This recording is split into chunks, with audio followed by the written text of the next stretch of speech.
Jadi Islam menempatkan mencari harta, mencari nafkah untuk diri sendiri, mencari nafkah untuk orang yang berada dalam tanggung jawabnya itu adalah sebagai jihad. Jadi sangat mulia. Karena memang memenuhi kebutuhan itu adalah kewajiban. Bahkan Islam juga mencela orang yang mampu bekerja tapi dia meminta-minta. Baik, kita lanjutkan kajian kita dalam tema tentang masih fikih halal haram, dan kita masuk pada fikih berkaitan dengan sosial dan keluarga, yang mana sebelumnya kita telah membahas terkait dengan at-talaq, yaitu talak yang merupakan solusi dalam permasalahan keluarga ketika tidak ada jalan selain daripada berpisah. Maka Islam memberikan solusi, walaupun solusi itu adalah pilihan terakhir atau jalan yang baik daripada pilihan-pilihan yang terburuk yang ada. Jadi tetap ada solusi dalam Islam, sehingga bisa jadi kalau tidak bercerai maka bisa jadi kemudaratnya lebih besar, sehingga bisa jadi bercerai itu adalah solusi. Walaupun demikian, kita sebutkan bahwa dalam sebuah riwayat disebutkan abghadul halali indallahi at-talaq, perkara halal yang paling dibenci oleh Allah yaitu adalah talak. Sehingga kita sebutkan bahwa para ulama mengatakan hukum dasarnya tidak boleh. Jadi hukum asal daripada talak itu haram, tidak boleh. Jadi kalau tidak ada persoalan, tidak ada yang menuntut ke sana, maka itu tidak boleh dilakukan, berdosa melakukan itu. Itu secara hukum asal. Baik, Bapak Ibu yang muliakan Allah Subhanahu wa taala, kemudian kita masuk pada berikutnya, masih juga ada kaitan, yaitu hadanah. Hadanah ini maknanya adalah hukukul aulad, yaitu hak-hak daripada anak atau hak pengasuhan daripada anak. Dalam Islam disebutkan bahwa ada beberapa hak anak yang harus dipenuhi oleh orang tua. Jadi ketika seseorang berani beranak, ya berarti dia berani bertanggung jawab. Jangan cuma berani beranak habis itu lari dari tanggung jawab.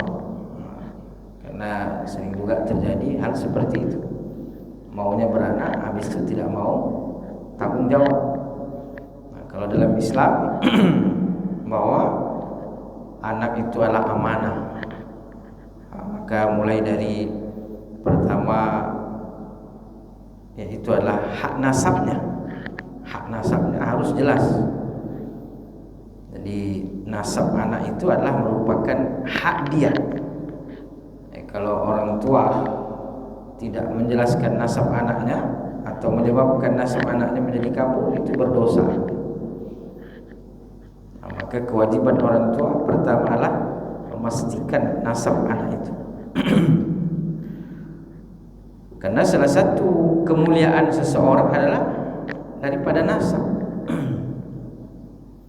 Salah satu yang bisa bisa dibanggakan, bukan bangga dalam makna sombong, itu adalah karena ketersambungan nasab itu. Sehingga salah satu hak anak yaitu adalah nasabnya. Maka ada hak-hak anak yang harus dipenuhi oleh orang tua. Maka oleh karena itu kewajiban terkait dengan keluarga tidak hanya kewajiban anak untuk patuh kepada orang tua, tapi juga ada kewajiban orang tua terhadap anak. Pernah suatu ketika ada orang mengadu kepada Umar bin Khattab Dia mengadu anaknya tidak ini, tidak berbakti, anaknya tidak baik, anaknya tidak soleh, pokoknya mengeluh lah. Ditanyalah oleh Umar bin Khattab, bagaimana dia memperlakukan anaknya.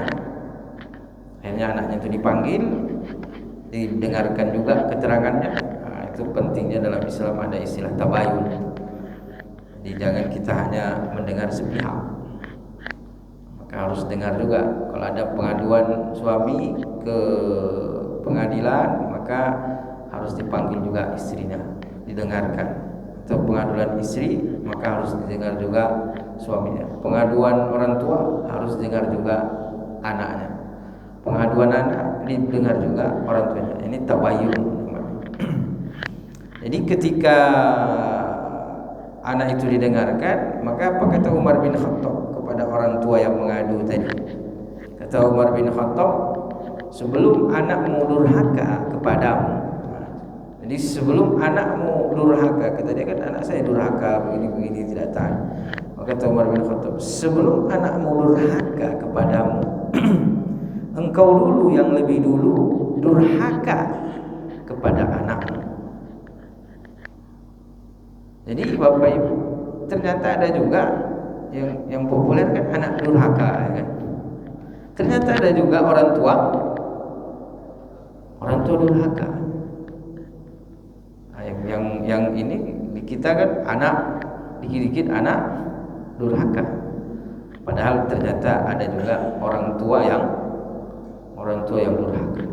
Nah, kenapa dia durhaka? Ya tadi hak-hak anak tidak ditunaikan, tidak diberikan.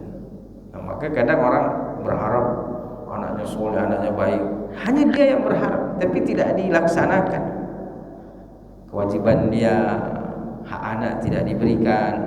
Nah, maka dalam Islam diatur dengan baik, dengan sempurna, bahwa di sana ada hak-hak anak juga yang harus ditunaikan. Nah, kata para ulama, yang pertama adalah nasabnya itu, kejelasan nasab. Maka disinilah pentingnya Islam mengatur pertama perkawinan, pernikahan yang baik, yang sah. Nah, kemudian setelah itu al-hadanah. Hadanah ini adalah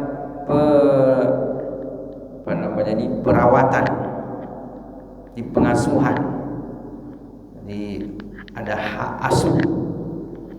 Nah, baru nanti berikutnya ada namanya nafkah. Ada hak nafkah. Kemudian juga ada hak tarbiyah, pendidikan. Nanti ada juga hak al-wilayah, perwalian. Jadi ini merupakan hak-hak yang berkaitan dengan yang dimiliki oleh si anak daripada orang tua. Nah, dalam hal ini yang kita kaji adalah tentang pertama hak, karena kalau nasab sudah jelas bahwa nasab itu adalah diambil dari kedua orang tuanya, dari pernikahan yang sah. Kita sudah bahas bahwa ketika ada orang punya anak tapi tidak dari jalur pernikahan yang sah, maka nasabnya itu tidak bisa disandarkan kepada bapak fisiknya. Nah, itu secara nasab. Maka kepada siapa disandarkan nasab adalah kepada yang melakukan pernikahan atau perkawinan secara sah. Nah, itulah yang boleh disandarkan nasab kepadanya. Nah, kemudian kalau hadanah, pengasuhan. Nah, pengasuhan ini maknanya adalah merawat, menjaga, menyusui. Nah, memang disebutkan bahwa ya tentu merupakan kewajiban ayah dan ibu, ya, merupakan kewajiban orang tua. Nah, karena memang dalam hadis-hadis Nabi SAW itu banyak motivasi, ya. Artinya bahwa mengasuh anak, memberi makan, mencarikan nafkah itu adalah ibadah yang sangat luar biasa.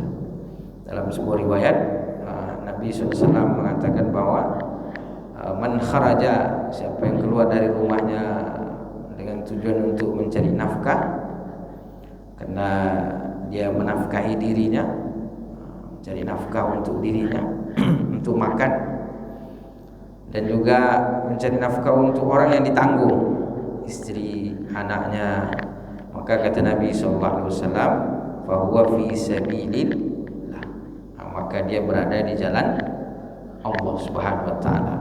Berarti apa itu? Berjihad berarti. Maka orang bekerja mencari nafkah itu sama dengan jihad. Jadi Islam menempatkan mencari harta, mencari nafkah untuk diri sendiri, mencari nafkah untuk orang yang berada dalam tanggung jawabnya itu adalah sebagai jihad. Jadi sangat mulia. Karena memang memenuhi kebutuhan itu adalah kewajiban. Bahkan Islam juga mencela orang yang mampu bekerja tapi dia meminta-minta, Nabi mencela. Artinya itu tidak baik. Nah, hanya saja Bapak Ibu, ketika kita sebutkan bahwa terjadi ini perceraian dan ada anak yang masih kecil, ini kemana pengasuhannya? Ini juga sering terjadi. Kalau di dalam Islam itu yang paling berhak ketika anak itu belum mumayyiz. Belum mumayyiz itu artinya belum tahu baik dan buruk. Jadi belum belum bisa membedakan. Belum bisa membedakan antara uang 1.000 dengan 100.000, kira-kira begitu. Cuman sekarang kadang-kadang baru 3 tahun udah bisa membedakan mana 1.000 dan 100.000 itu pula repotnya. Jadi ya dikira-kirakan umurnya itu sekitar ya 5 tahun, 6 tahun. Ini disebut dengan mumayyiz. Jadi intinya kalau mumayyiz itu sudah bisa dikasih tahu mana yang baik, mana yang buruk. Sudah bisa membedakan mana yang bisa membawa kepada kebaikan, mana yang membawa kepada keburukan. Ini mumayyiz.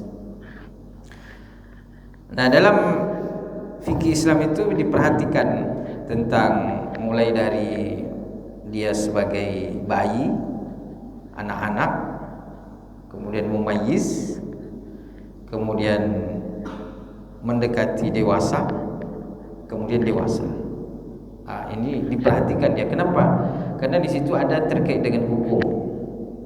Misalnya dia sebelum mumayyiz sebagai bayi, ada hukum-hukum yang mengikat. Ketika dia sudah mumayyiz, itu ada juga hukum mengikat.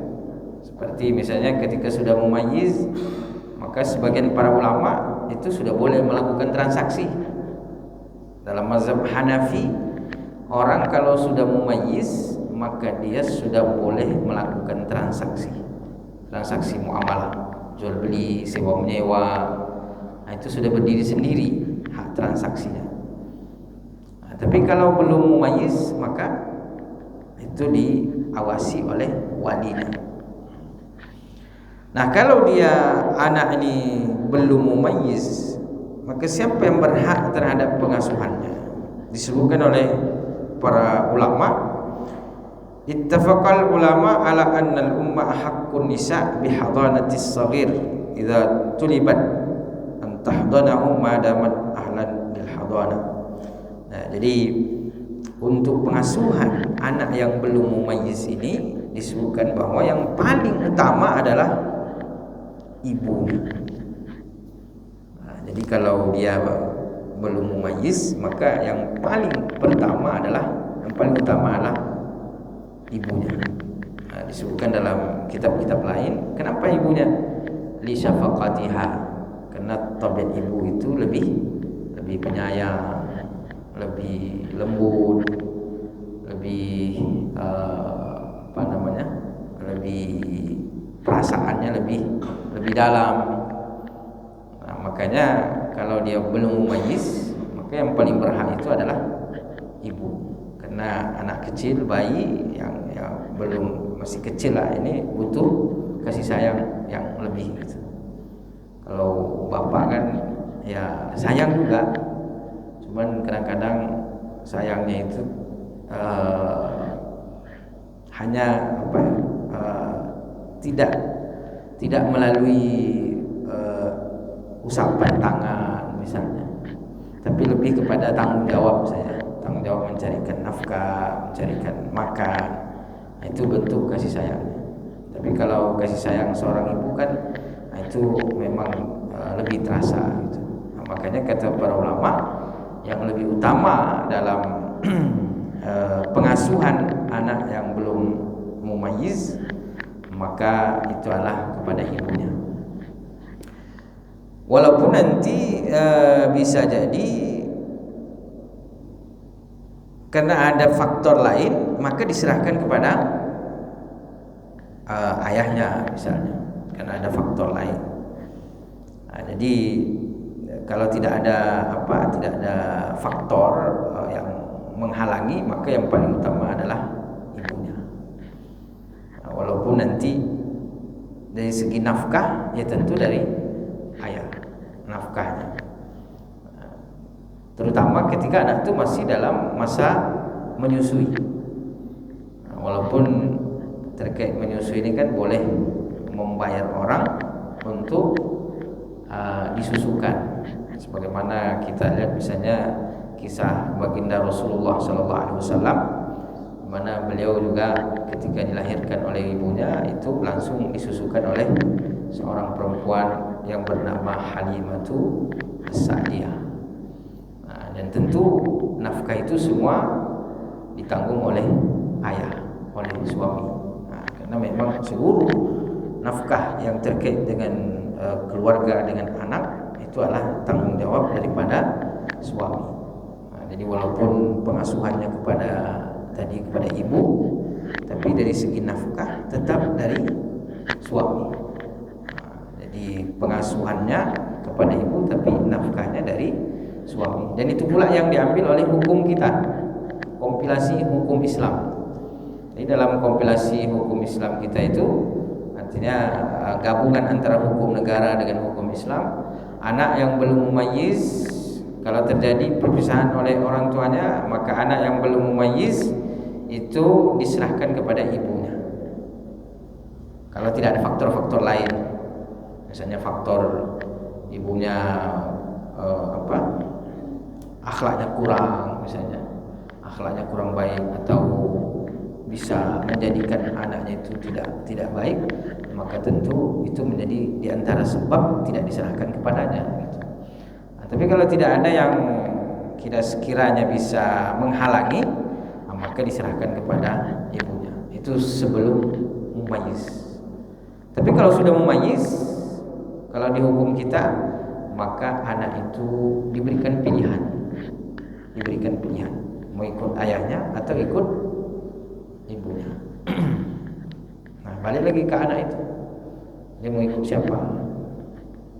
Makanya saya ada kawan, jadi dia diceraikan sama istrinya. Jadi dia yang diceraikan, maksudnya dia yang dituntut.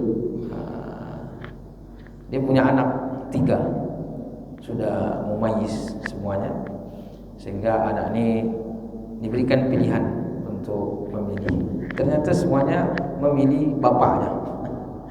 Jadi ikut bapaknya 3 orang, akhirnya bapaknya yang merawat dan membesarkan.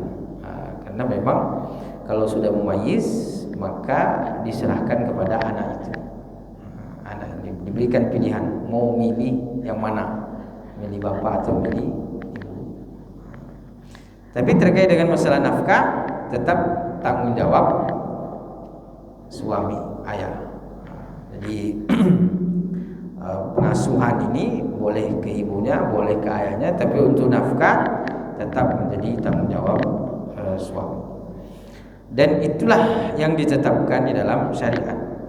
Dan memang dalam pengasuhan ini menjadi kewajiban orang tua, tapi ketika orang tua menjalankan itu dengan baik, bukan berarti tidak dapat pahala. Dia dapat pahala, dapat keutamaan.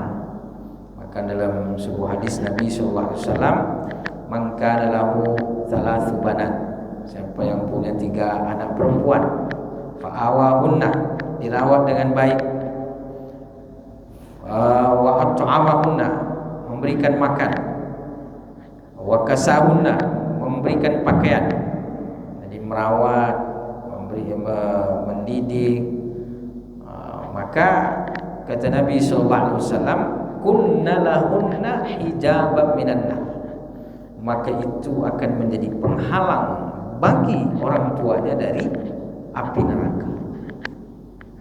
Jadi luar biasa, merawat, mendidik itu adalah bagian daripada keutamaan yang sangat besar di sisi Allah Subhanahu wa taala.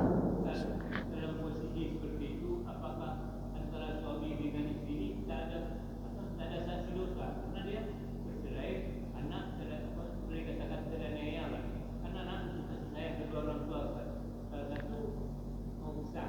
Apakah tak ada sanksi dosa salah satu mereka yang besar? Iya. Jadi kan hukum talak itu kan dasarnya haram, tidak boleh. Nah, tapi bisa menjadi halal kalau itu menjadi solusi yang baik daripada keadaan-keadaan yang terburuk gitu. Nah, ketika terjadi perceraian, nah tentu di situ kalau misalnya perceraian itu disebabkan oleh suami, maka tentu suaminya berdosa. Karena berarti kan ada hal yang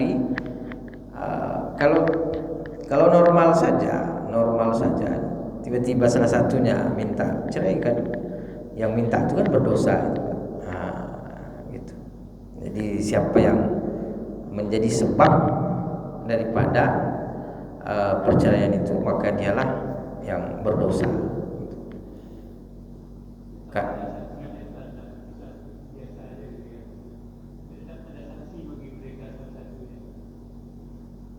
sanksi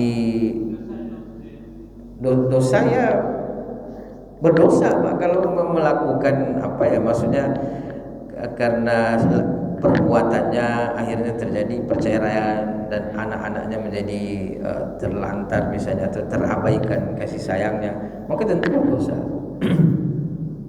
Tentu berdosa tadi.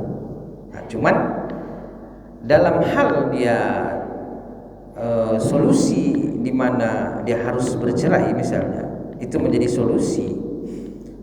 Maka Islam kemudian memberikan artinya tidak hanya sekedar cerai selesai begitu saja, tapi apa konsekuensi di balik itu gitu.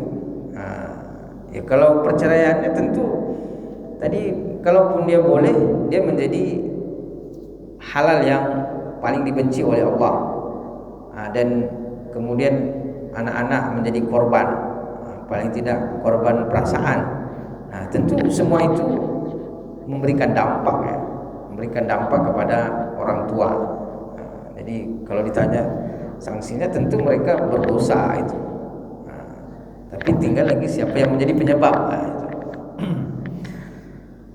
Nah, ketika itu terjadi, maka konsekuensinya bagaimana, Pak? Itu yang kita kaji. Jadi realitas ini konsekuensinya seperti apa gitu. Nah, konsekuensinya ketika ada anak, nah bagaimana anak ini? Nah, tadi terkait dengan pengasuhannya gitu. Nah, jangan sampai kemudian udahlah berdosa melakukan perceraian itu. Yang kedua, di atas dosa itu ada lagi dosa yang dibuat itu. Jadi dosa melahirkan dosa gitu.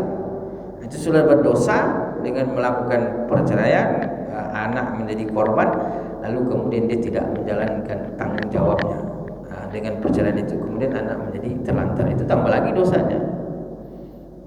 Ya jelas itu bercerai sebagai hal yang buruk lah gitu. Nah, tapi bagaimana ketika orang bercerai ini tidak melalaikan tanggung jawab terhadap anak? Sebagai ayah tetap dia memberikan nafkah, sebagai ibu tetap dia tetap pengasuh. Nah, jadi jangan sampai karena cekcok orang tua anak menjadi korban gitu.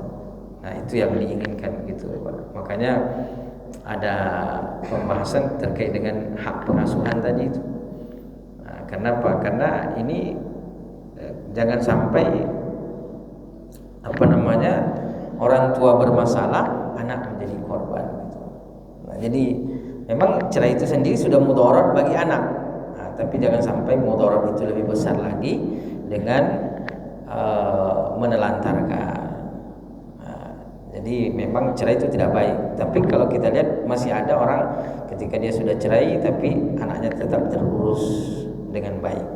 Dan itu yang diinginkan dalam Islam gitu. Artinya walaupun suami istri bermasalah tapi jangan sampai berdampak ke anak gitu. Meminimalisir daripada mudarat, Pak. Dalam fikih itu disebutkan bahwa irtikabu akhaffu dararain. Jangan sampai dua mudarat itu besar gitu. Oke lah, mudarat perceraian sudah jelas, tapi bagaimana meminimalisir mudarat dampaknya, efeknya gitu. Nah, jadi kalau sudahlah cerai, habis itu anak ditinggal pula diterlantarkan, wah itu dosanya sudah terkira-kira lagi. Udah dosa di atas dosa sudah.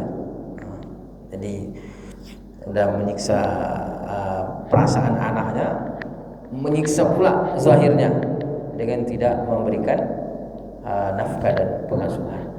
Nah, maka tadi itu Pak tidak lepas tanggung jawab ya orang tua itu. Walaupun mereka bercerai, ibu sebagai yang punya hak asuh dia merawat dengan baik, tapi sebagai ayah dia yang memberikan nafkah. Cuman kadang-kadang secara realitas kalau artis-artis yang bercerai kita lihat nafkahnya tetap besar gitu. Tapi kalau yang nggak artis bercerai kadang-kadang udah, apalagi yang suami nikah lagi, itu habis nafkah untuk anaknya, untuk istri baru lagi. Ini bermasalah, maksudnya berdosa dia melakukan itu. Makanya Nabi SAW mengatakan bahwa memotivasi siapa yang punya anak merawat dengan baik, memberikan pakaian, memberikan makan, dan berlaku lemah lembut kepada anaknya, maka kunna lahunna hijaban minan nar. Maka itu akan menjadi penghalang daripada api neraka. Itu motivasi luar biasa. Dipahami secara terbalik, jadi kalau merawat, mendidik, memberi makan, memberi pakaian, maka menjadi penghalang daripada api neraka. Berarti sebaliknya, kalau melalaikan, tidak menginikan, tidak merawat, tidak ini, kalau itu kan tadi menjadi penghalang. Jadi kalau tidak melakukan itu berarti itu menjadi sebab dia masuk neraka. Jadi jangan dikira bahwa kita cukup soleh secara pribadi. Dia sesoleh apapun, tapi kalau ada tanggung jawab yang dia lalaikan, maka itu belum dianggap soleh di sisi Allah Subhanahu Wa Taala. Dia tetap punya dosa. Dia dituntut nanti. Makanya tadi apa kata Umar bin Khattab kepada orang tua yang mengadu tadi, sebelum anakmu durhaka kepadamu, kamu yang lebih dahulu telah mendurhaka kepada anak. Jadi ternyata orang tua itu bisa durhaka kepada anak. Jadi kalau tugasnya, kewajibannya tidak ditunaikan, lalu dia bilang anak durhaka, itu nanti anaknya bilang, orang tua durhaka. Gitu. Takutnya gitu, Pak. Kenapa? Karena yang lebih dahulu tidak melakukan kewajiban, tanggung jawab adalah orang tua. Jadi di situ pentingnya tadi bahwa bagaimana Nabi memotivasi. Tadi hadisnya tiga anak perempuan. Nah, di sini kenapa sebenarnya sama, mau anak laki-laki, anak perempuan. Kenapa dalam konteks hadis ini anak perempuan? Karena di zaman jahiliyah anak perempuan itu dipandang sebelah mata. Jadi diberi motivasi gitu. Kenapa? Karena anak perempuan itu seperti tidak diinginkan kehadirannya. Makanya zaman jahiliyah itu kalau lahir anak perempuan, maka satu keluarga itu merasa sedih gitu. Idza busyira ahaduhum bil untha, kalau keluarga itu mendapatkan kabar kelahiran anak perempuan, maka zallat wajhuhu muswaddah. Ini mukanya semua menjadi murung keluarga. Itu zaman jahiliyah. Jadi anak perempuan itu tidak diinginkan.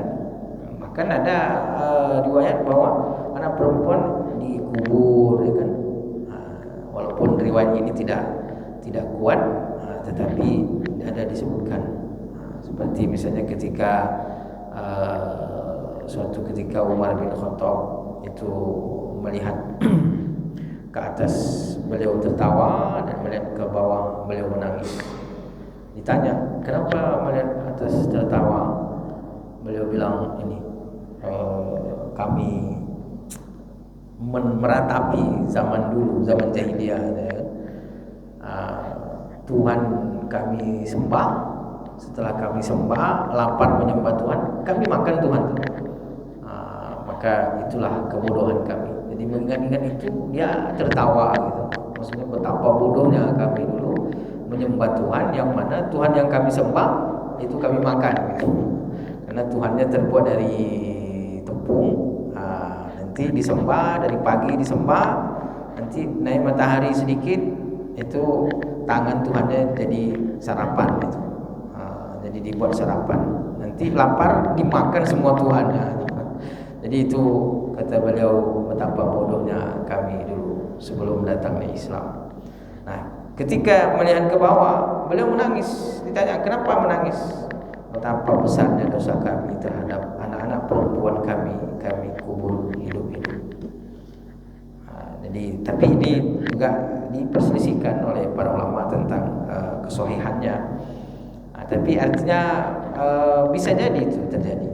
Artinya anak perempuan itu tidak diinginkan gitu kehadirannya. Maka kemudian Nabi SAW memberikan motivasi kuat bahwa ternyata anak perempuan itu juga memiliki keistimewaan, memiliki kelebihan. Kata Nabi, siapa yang punya 3 anak perempuan dirawat dengan baik, maka menjadi penghalang baginya dari api neraka. Ini dalam riwayat ini 3. Tapi ada juga riwayat menyebutkan 2. Siapa yang punya anak perempuan 2, dia rawat dengan baik, maka ada khalata huma al-jannah, maka itu menjadi sebab dia masuk surga.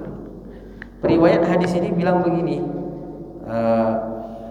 andaikan ketika itu ada yang datang bertanya kepada Nabi, kalau 1 gimana ya Rasulullah? Maka Nabi juga menjawab, kalau 1 iya juga. Cuman tidak ada yang bertanya ketika itu. Maka begitulah Islam memberikan keistimewaan, kemuliaan bagi yang menjalankan tanggung jawab dengan baik, menjalankan amanah dengan baik.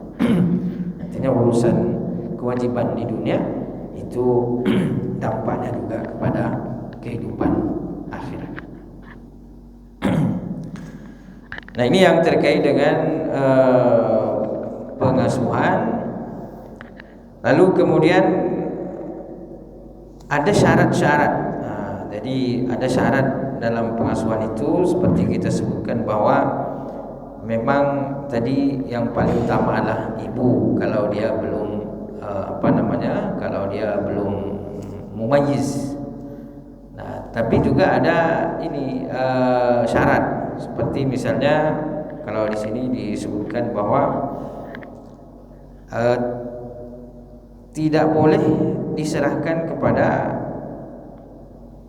yang berbeda agama. Nah, jadi kalau misalnya tadi suaminya muslim, kemudian anaknya juga muslim, ya, ternyata istrinya non muslim, nah berarti pengasuhannya itu tidak bisa diserahkan kepada ibunya, karena ada perbedaan agama. Nah, kemudian juga kalau misalnya ibunya ini tidak mampu melakukan itu, mungkin karena faktor fisik, misalnya cacat, sehingga tidak mampu merawat, maka juga tidak diserahkan kepada ibunya. Begitu juga bisa faktor akhlak. Jadi ada orang yang ma'ruf bil fiski. Misalnya populer fasik. Orang fasik ini adalah orang yang melakukan dosa secara zahir. Jadi melakukan maksiat, populer dengan maksiatnya, populer dengan dosanya, maka itu juga tidak boleh diserahkan gitu. Kenapa? Karena kasihan terpengaruh. Karena kan su'ul khuluqi yu'mi, buruknya akhlak itu berdampak. Itu yang dikhawatirkan. Walaupun kita lihat misalnya ada berita-berita, ada kisah-kisah, misalnya ibunya ahli maksiat. Ada baru kemarin baca postingan, jadi ada ibunya DJ, jadi terbuka pakaiannya, pas dia lagi tampil tuh ada telepon masuk, jadi pas telepon masuk ini diangkat teleponnya, ternyata anaknya yang telepon. Anaknya di mana? Di pondok pesantren. Jadi tidak selalu sesuai dengan yang disaksikan secara zahir, bahwa ketika orang tuanya buruk maka anaknya juga terpengaruh atau membawa anaknya kepada keburukan. Maka seburuk apapun orang tua biasanya tetap menginginkan anaknya menjadi orang yang baik. Ternyata anaknya menelpon mengingatkan bahwa akan ada acara pondok. Nah, setelah itu ibunya datang menemui anaknya di pondok dengan pakaian yang tertutup. Nah, setelah keluar dari pondok terbuka lagi. Jadi buka tutup. Jadi ternyata tidak jalan aja yang bisa buka tutup, aurat itu bisa buka tutup juga ternyata. Jadi ya begitulah kondisi dan keadaan yang terkadang dijalani oleh seseorang. Tapi boleh kondisi dan keadaan kita berbeda-beda, karena terkadang tuntutan hidup, terkadang kondisi dan keadaan, tapi tetap yang harus ditanamkan bahwa kita ini semua punya kewajiban dan tanggung jawab di hadapan Allah Subhanahu wa taala, yang mana nanti pada akhirnya kita akan mempertanggungjawabkan masing-masing di akhirat. Nah, ini yang perlu kita hayati dan perlu kita sadari agar kita tidak melalaikan tanggung jawab kita di dunia ini.